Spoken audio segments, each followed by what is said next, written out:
Безусловно, нападки на каноническую тысячелетнюю армянскую апостольскую церковь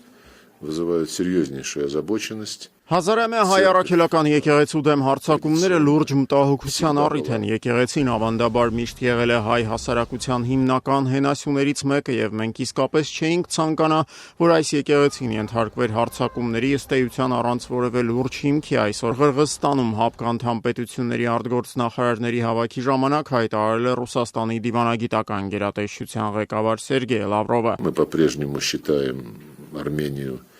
полноправным членом этой организации. Մենք շարունակում ենք Հայաստանը ՀԱՊԿ լիիրավ անդամ համարել, սակայն այդ լիիրավ անդամակցությունը ՀԱՊԿ կանոնադրական փաստաթղթերից բխող բոլոր պարտավորությունների կատարում եւս ենթադրում է, այդ թվում ի դեպ նաեւ անդամավճարների հարցում, հավելել է Ռուսաստանի արտգործնախարարը։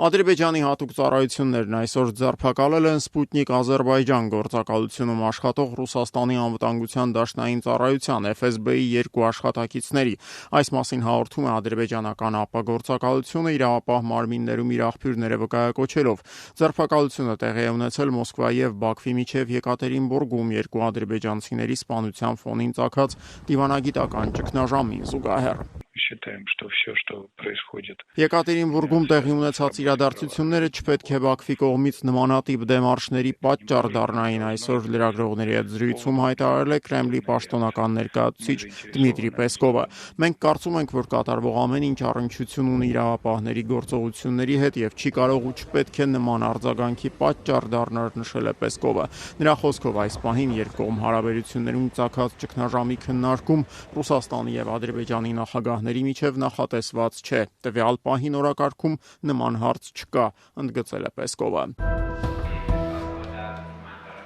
Իսլամական համագործակցության կազմակերպության արտգործնախարարների Ստամբուլի հավաքի ժամանակ ընդունված հայտարարության մեջտեղ գտած որոշ ձևակերպումներ, բառեր եւ բառակապակցություններ մենք չենք պաշտպանում։ Այսօր Թեհրանում կայացած ասուլիսի ժամանակ հայտարարել է Իրանի արտգործնախարարության խոսնակ Իսմայիլ Բաղային, անդրադառնալով հունիսի 21-ին Իսլամական համագործակցության կազմակերպության կողմից ընդունված բանաձևին, որում տեղ էին գտել հիշատակումներ այսպես կոչված արևմտյան Ադրբեջանի մասին։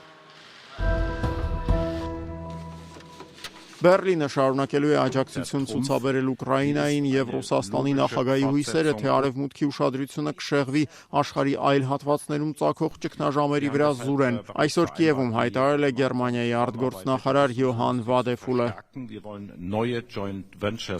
Գերմանական դիվանագիտական գերատեսչության ղեկավարը Ուկրաինայի մայրաքաղաք էր ժամանել նախապես չազդարված այցով։ Կիևում Վադեֆուլը նաեւ նշել է, որ մատակարարել, ինչպես նաեւ գործուն քայլեր կձեռնարկի համատեղ ռազմարտությունաբերական ձեռնարկություններ ստեղծելու ուղղությամբ։